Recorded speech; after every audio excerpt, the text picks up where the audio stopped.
Hoje dirigimos-nos ao povo moçambicano no país e na diáspora. Queremos juntos abordar este momento eleitoral, eu digo este processo eleitoral, que inicialmente foi considerado pacífico, livre, justo e transparente, mesmo reconhecendo algumas irregularidades ilícitos cuja solução segue o seu curso no quadro da lei, de acordo com a comunicação da CNE. Apelamos desde o início para que se aguardasse de forma serena pelo final do processo. Apesar desses apelos, houve quem tivesse a intenção de perturbar o curso normal do processo. Hoje estou cansado de dormir muito. Houve quem não quisesse que se procedesse a cuidadosa verificação de eventuais irregularidades, para na sequência de se pronunciar sobre os resultados finais do pleito eleitoral. E foram convocadas manifestações de protesto, sem obediência aos preceitos legais que regulam o exercício deste direito consagrado na Constituição da República. A forma e a linguagem dessa convocatória estavam concebidas para criar ódio, ressentimento e desejo de vingança entre nós. Desta feita, as manifestações públicas degeneraram em atos violentos contra cidadãos inocentes e contra bens públicos e privados. Generalizaram-se ações de vandalismo, como a colocação de barricadas nas vias de acesso, incêndio de pneus, destruição de infraestruturas públicas, sociais e privadas, arremesso de pedras e outros objetos contundentes e perfuro cortantes contra transeuntes e quem simplesmente se encontrava em sua casa por estar impossibilitado de ir trabalhar. Esses incidentes ocorreram com maior incidência nas cidades capitais, e mais aqui em Maputo, Nampula, na Beira, Zambésia, Nampula. Contra essa propagação do ódio e da violência ergueu-se um coro de vozes dentro e fora do país. Essas vozes clamaram e clamam pela paciência, civismo e serenidade. Clamores de diversos quadrantes levantam-se contra esta tentativa de instalar o caos no nosso país. Destacam-se os líderes de partidos políticos, líderes religiosos, associações e algumas ordens profissionais.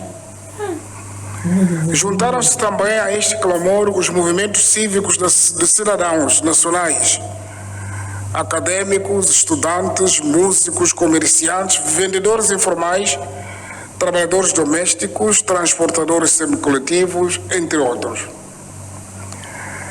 Todas estas vozes exigem que se ponha a cobro a esta tentativa de semear o caos em Moçambique. Moçambicanas e moçambicanos, compatriotas, o governo moçambicano deve assegurar o legítimo direito que os cidadãos têm de realizar manifestações. Mas necessita igualmente de assegurar os direitos dos outros cidadãos, que são a maioria dos trabalhadores das zonas urbanas e rurais em Moçambique. O governo deve ainda garantir os direitos constitucionais fundamentais, como a livre circulação de pessoas e bens, pois de todos se faz um país. O melhor modo de evitar que a manifestação degenere numa ação destrutiva é prevenir com antecedência que tudo corra dentro do quadro legal previsto e temos normas para o efeito que definem, por exemplo, a rota das manifestações. A falta do cumprimento destas precauções por quem as convocou esteve na origem dos confrontos violentos entre manifestantes e forças policiais, causando mortos e feridos em ambos os lados. Já o fizemos antes e voltamos a declarar. Lamentamos estas percas de vidas humanas e mesmo os feridos, alguns deles tivemos ocasião de visitá-los nos hospitais. Lamentamos os civis e os agentes de ordem que foram vítimas destes eventos. Todos devemos fazer de tudo para salvaguardar o nosso maior valor, que é a vida. Aos agentes da autoridade reiteramos um apelo a privilegiarem o uso de contenção e de uma intervenção não violenta. As forças de defesa e segurança devem continuar a servir o seu povo.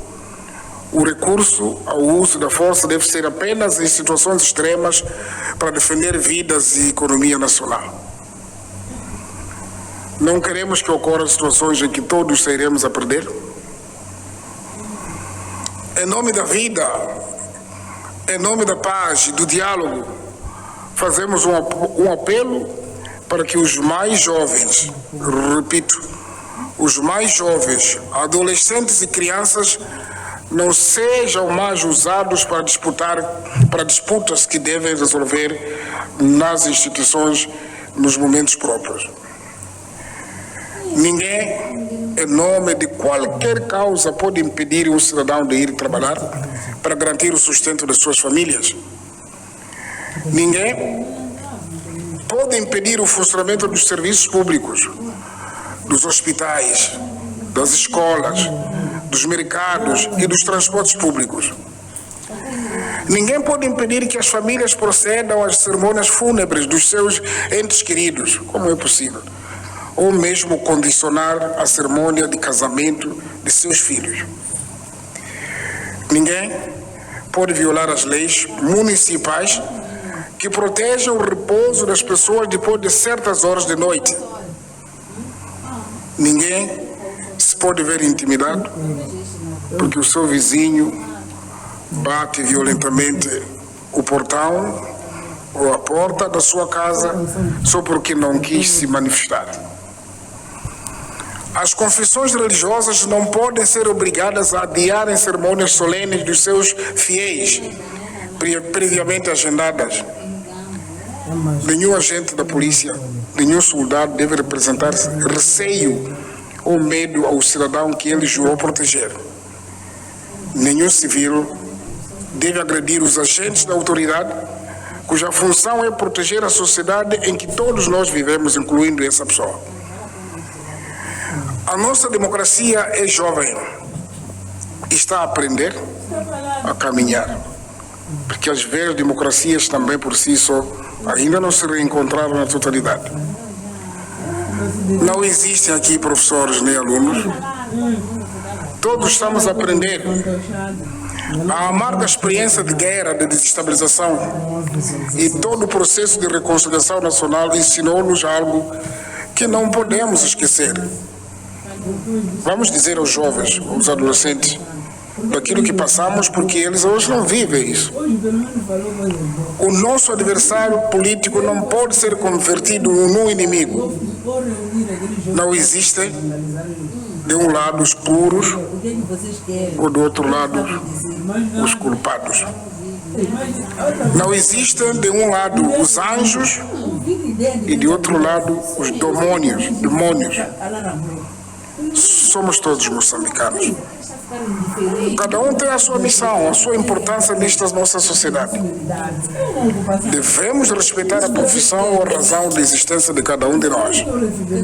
Não há maior profissão que outra. No nosso seio não há pequeno nem grande. Infelizmente, ao longo deste período eleitoral, assistimos a um movimento de diabolização de adversários políticos, feita por alguns políticos. Esta diabolização incitou a violência contra os outros, contra os membros das Forças de Defesa e Segurança, do Secretariado Técnico de Administração Eleitoral, da Comissão Nacional de Eleições e de alguns partidos políticos. E acabou por se instalar uma espécie de convite para a caça ao homem com ameaças de morte aos supostos adversários e aos seus familiares, para além do exercício de violência psicológica e física a quem ouse contrariar certos posicionamentos políticos numa clara atitude de intimidação. Todos os dias somos confrontados por vídeos e áudios nas redes sociais, retratando atos de linchamento, insultos, exaltação de ódio, demonizando outras formações políticas em nome de alegada justiça eleitoral. Ainda hoje temos relatos de quem está a incitar ao uso de pneus para queimar um outro ser humano que não se compadece com as manifestações. Mas também assistimos, e cada vez mais clareza e apelos comoventes para o fim da violência, mesmo de quem anteriormente preparou violência. Isso é positivo. Cada vez mais se pede aos fabricantes do ódio que abrandem o seu discurso. Cada vez mais se apela a que se encontre outras formas de reivindicar, mantendo a calma e a serenidade até que o veredicto sobre os recursos do Conselho Constitucional seja proferido e os resultados validados e proclamados. Caros compatriotas, gostaria de vos trazer um balanço preliminar das ocorrências que se registraram ao longo destes dias de violência. Nestes últimos dias, ocorreram mais de 200 manifestações marcadas pela vandalização de bens públicos e privados, roubos, saques em estabelecimentos comerciais, queima de pneus, bloqueio das vias públicas, entre outros. Em paralelo, ocorreram atos de sabotagem contra antenas de telefones móveis e postes de energia. Para onde vamos? Estes dados dizem respeito a consequências indiretas da onda de violência. Pois os tumultos provocaram danos diretos nas pessoas. Em consequência, ficaram feridos 807 cidadãos, dos quais 66 membros da PRM. Lamentamos a perda de vida de 19 concidadãos, 5 dos quais membros da PRM. Os danos desta violência pública acabaram agredindo aqueles que mais sofrem de carências sociais, isto é, os trabalhadores mais desprotegidos e os cidadãos mais vulneráveis. A primeira e talvez mais grave consequência desta onda de violência manifestou-se na área de saúde. A título meramente exemplificativo, registrou-se uma redução de 60% do número de pacientes atendidos nos serviços de urgência, de pediatria e de adultos, respectivamente. Houve ainda uma redução de 54% no número de doações de sangue. Estamos a aproximar-nos da quarta festiva, onde a doação mais falta fará. Foram encerrados mais de 60 postos fixos de vacinação e adiamento de 54 brigadas móveis, resultando em mais de 6.500 crianças que perderam ou adiaram a vacinação. Como que nós queremos ter uma sociedade amanhã se as crianças agora não são assistidas? Esse é o meu canal. Para além de uma redução de mais de 60% dos profissionais de saúde nas unidades sanitárias. Caros compatriotas, queridos jovens moçambicanos, esses que tanto estimo e pelos quais dou o máximo, entendemos que seja na juventude que se acumulam mais sentimentos de frustração pela persistência de dificuldades estruturais que afetam Moçambique e grande parte dos países do mundo, esses países que às vezes servem de referência. No entanto, esses sentimentos, por mais legítimos que sejam, não podem constituir motivo para destruir o frágil patrimônio do nosso país. Não pode. Espalhar o medo pelas ruas apenas agrava a nossa condição. Bloquear as estradas e instalar postos de cobrança coerciva de dinheiro em nada ajuda ao crescermos. Dar ordem violenta para o despejo de passageiros dos transportes públicos em nada ajuda o nosso desenvolvimento. É muito triste que se tenha faltado ao respeito e solidariedade da nossa seleção nacional de futebol, que está neste momento a defender a nossa bandeira multicolor rumo a uma grande competição africana. A nossa seleção simboliza aquilo que somos todos nós, na nossa diversidade. Ou talvez mesmo dizer, na nossa diversidade. Atacar os nossos representantes é atacar a nossa própria dignidade coletiva. Por isso, em vosso nome, em nome de todos os moçambicanos no território nacional e mesmo que estão na diáspora, faltando aproximadamente, ou seja, alguns minutos para os bambas representar o nosso país, com o orgulho que tem, com patriotismo, permita-me que deseje a digna qualificação a esta nobre seleção de todos nós. Sim. Caros cidadãos, a cada vez que não se permite que um ou outro jovem se faça ao local de trabalho e se destrói estabelecimentos comerciais, lojas, barracas, padarias, entre outros, está-se a contribuir para que estes locais corram o risco de encerrar.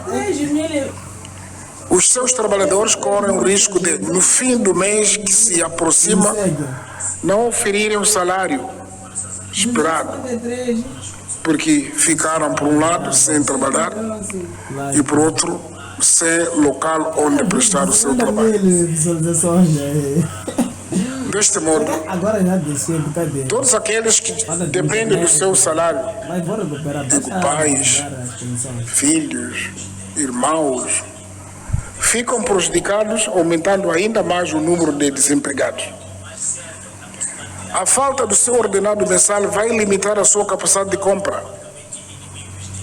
É a nossa mãe, a nossa irmã, a nossa vizinha e irmã do mercado que perde o seu cliente. Eu estou a comentar fatos. Estou a comentar fatos. É mais uma criança. Fazer comentário dos outros comentadores. Que ficará sem o seu lápis, seu caderno escolar, porque os seus pais não tiveram a oportunidade de gerar renda. A minha abordagem. Os ataques contra bens públicos e privados vão para além de simples destruição de edifícios, equipamentos, documentos importantes para os cidadãos, viaturas ou asfalto. São, acima de tudo, ataques contra a nossa dignidade. A própria pessoa que destrói está a atacar a sua própria dignidade, humanidade e economia.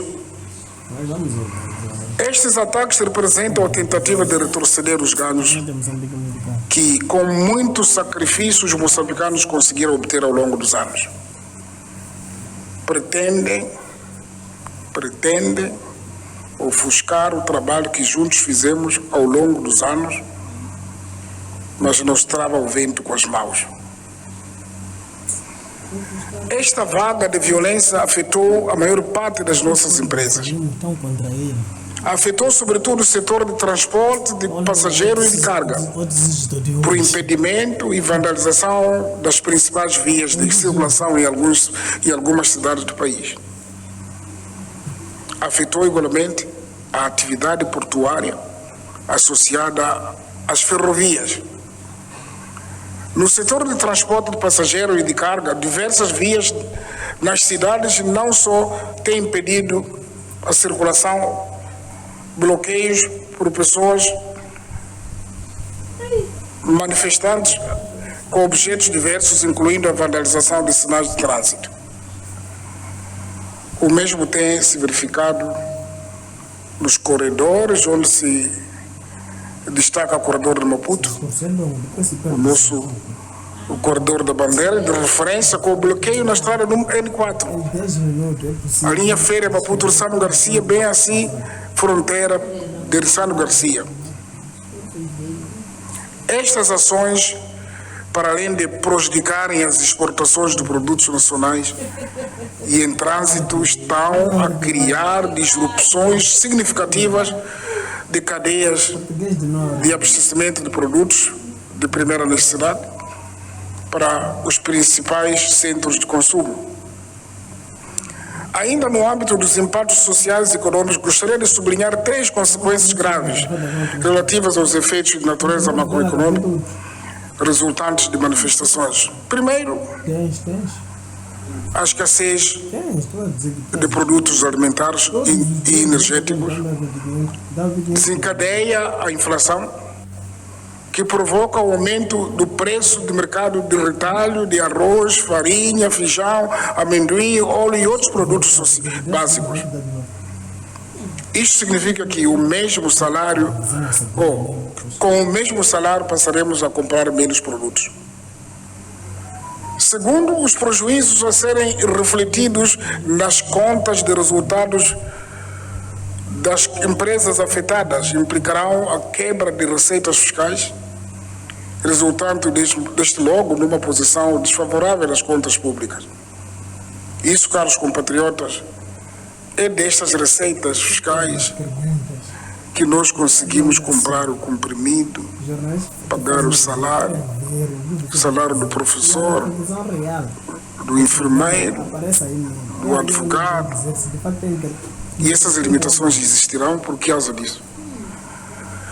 Terceiro, as manifestações acarretam uma percepção negativa e de risco do país, o que se contabiliza por um maior prêmio de risco na taxa de juros para investimentos localizados em Moçambique. Isto é, os investidores ficam receosos em investir no país, procurando outros países reputados como mais seguros, mas ainda Moçambique continua vendível e comercial. E por isso que os investimentos ainda fluem. A falta de investimento produtivo põe em causa a geração de novos empregos e o crescimento econômico. Esses empregos que reclamamos. Assim, por estas razões todas, o nível de crescimento econômico estimado para este ano, na ordem de 5,5%, poderá ser revisto em baixo, significando um distanciamento dos níveis de pleno emprego, do equilíbrio das contas públicas e de balança de pagamentos. Moçambicanas e moçambicanos e compatriotas, não é a primeira vez que o mundo registra situações de perturbação social e, em alguns casos, essas situações resultam em golpes de Estado. Noutros casos, a violência social prolongada acabou por tornar essas nações em territórios ingovernáveis e onde não se governa quem sofre o cidadão. Não há quem é responsável de nada. Onde até agora reina caos, conhecemos social.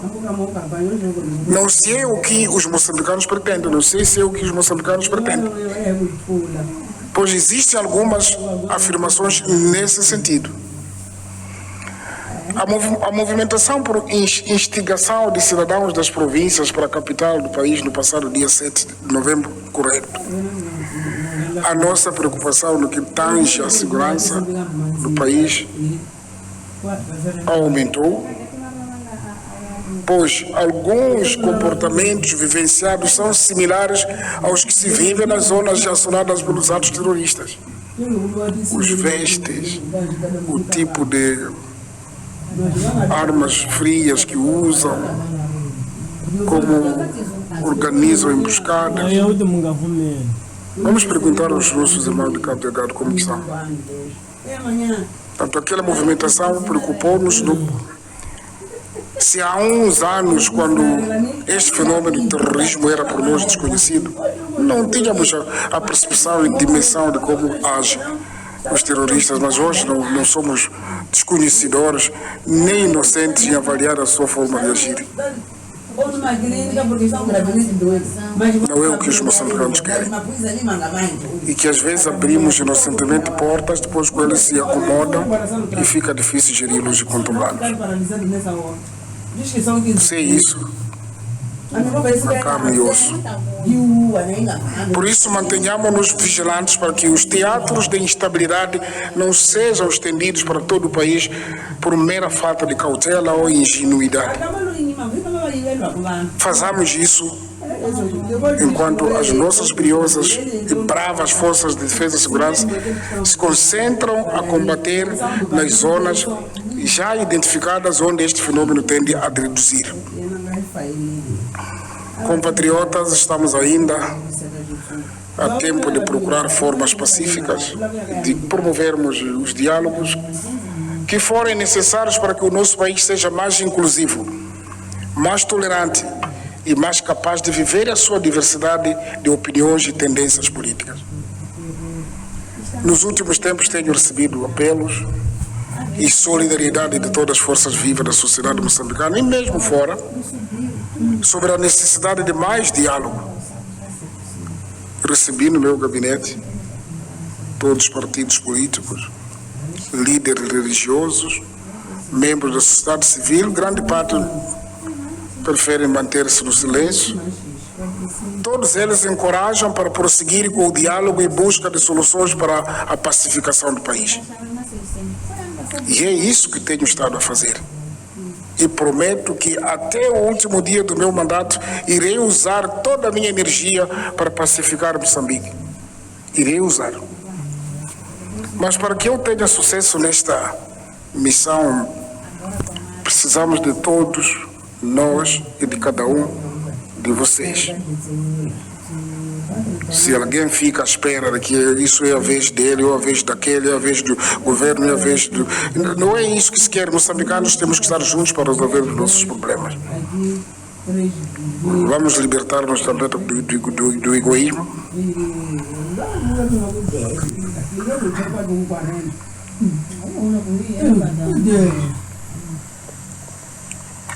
Porque não é com egoísmo que nós podemos resolver esse problema e não queremos que haja que o principal ou quem resolve o problema. Nós queremos que o problema seja resolvido pelos moçambicanos. Para que eu tenha sucesso nesta missão, precisamos de todos nós e de cada um de vocês.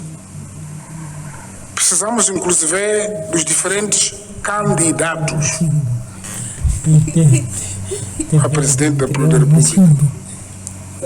Precisamos do envolvimento do Lutero Simão, do Daniel Chapo, do Venâncio Mondlane e do Suf Mumadi.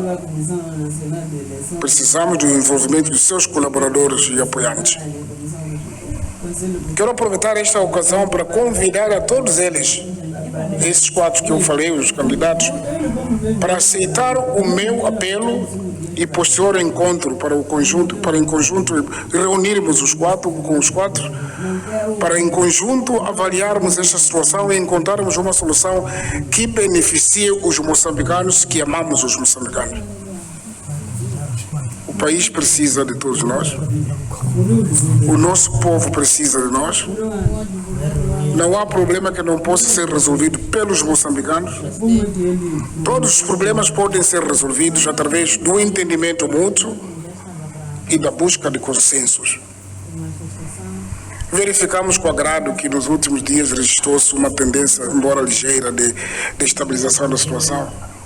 Mas é muito ligeira, porque o reino médio e prevalece o ódio.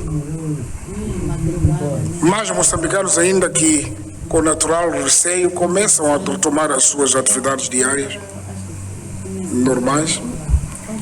Queremos que essa tendência se reforce e rapidamente se restabeleça totalmente a normalidade do nosso dia a dia. O governo de Moçambique, em coordenação com as forças de defesa e segurança, continuará a defender e proteger propriedade privada e pública. Continuará a assegurar a livre circulação de pessoas e bens, com vista à rápida retoma da economia e à normalidade da nossa vida social. Por isso, continuamos a apelar à calma dos moçambicanos até a validação da proclamação do resultado do Conselho Constitucional. enquanto se exige maior transparência e esclarecimento sobre o processo eleitoral, temos de ter a consciência coletiva de que os resultados eleitorais são a soma de várias vontades, as nossas e as dos outros. Não é aquilo que eu quero sozinho, é aquilo que eu mais outros querem.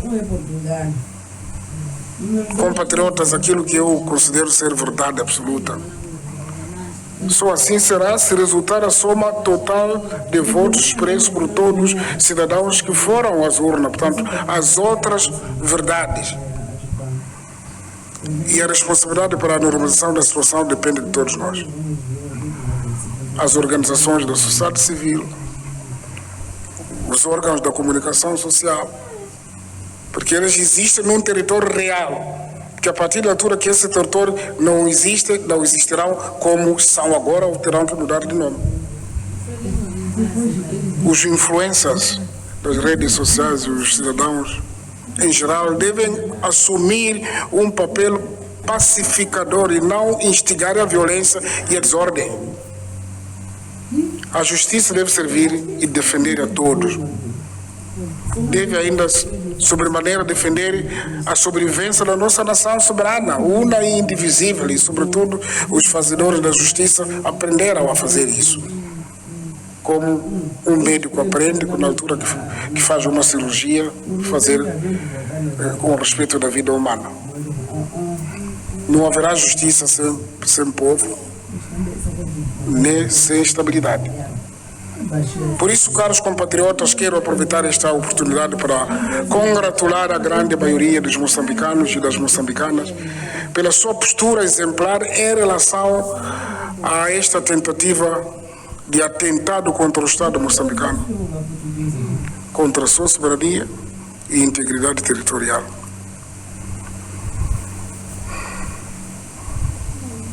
Podem estar certos de que, durante todo este tempo, nunca paramos de trabalhar para reverter esta situação, mas sempre digo, nós não gritamos para dizer que estamos a trabalhar. Nunca demos e nem daremos pausa na defesa dos direitos do cidadão. A calma e a tranquilidade vão se restabelecer em todo o país, porque estamos a trabalhar para isso. Queremos agradecer aos moçambicanos que, de forma individual ou através das suas organizações, apelam à calma, serenidade e paciência. Agradeço a todos que, de maneira formal e também fraternal, nos dão os seus ricos aconselhamentos e nos encorajam nesta caminhada difícil de consolidação das instituições democráticas para o nosso país. Exortamos aos partidos políticos, seus dirigentes e membros a exercerem os seus direitos constitucionais na estrita observância da lei e no âmbito de fortalecimento do Estado de Direito Democrático. Procurem encontrar e explicar aqueles que já quase que se perdeu o controle. Porque aquilo que aconteceu, por exemplo, em Nhaçunji, um grupo com uma designação tradicional, com katanas e ir atacar pessoas, acredito que isso deve estar fora do controle dessas pessoas. Queremos apelar para que se abstenham da promoção do ódio, da intolerância. Queremos que deixem de usar crianças. Se quiserem, usem as vossas crianças, mas nós iremos defender mesmo essas vossas crianças e adolescentes para a desordem social. Vamos todos constituir uma plataforma de diálogo natural e permanente, desde o topo à base, que elabore um roteiro sólido para a construção de uma nação mais forte e solidária. Precisamos que as nossas instituições sejam cada vez mais credíveis e respeitadas, por isso trabalhamos todos para isso. Queremos um país do qual todos se sintam parte. Isto é possível e deve ser feito com a colaboração de todos os moçambicanos, mas sem a paz e tranquilidade social não podemos atingir. O meu governo está aberto para juntos encontrarmos a solução. tudo, como disse, faremos, se for preciso, a partir das ameaças que por vezes acontecem e surgem contra a vida pessoal ou a vida da família. Mas isso não hesitamos, porque quando eu decidi ir a Gorongosa já tinha sido um caso mais difícil do que as ameaças que por vezes fazem. Mas se é em defesa dos interesses dos moçambicanos, sempre estaremos prontos. Quero desafiar a todos os moçambicanos para trabalharmos para o resgate de paz, diria até mais de tranquilidade e de harmonia. Tá fez, galera. E penso que mais uma vez voltemos a trabalhar. Bateu um pouco de jogo, tchum, tchum, tchum. Evitemos criar o terror e o medo no seio das pessoas. E mais uma vez, muito obrigado pela atenção que nos foi prestada.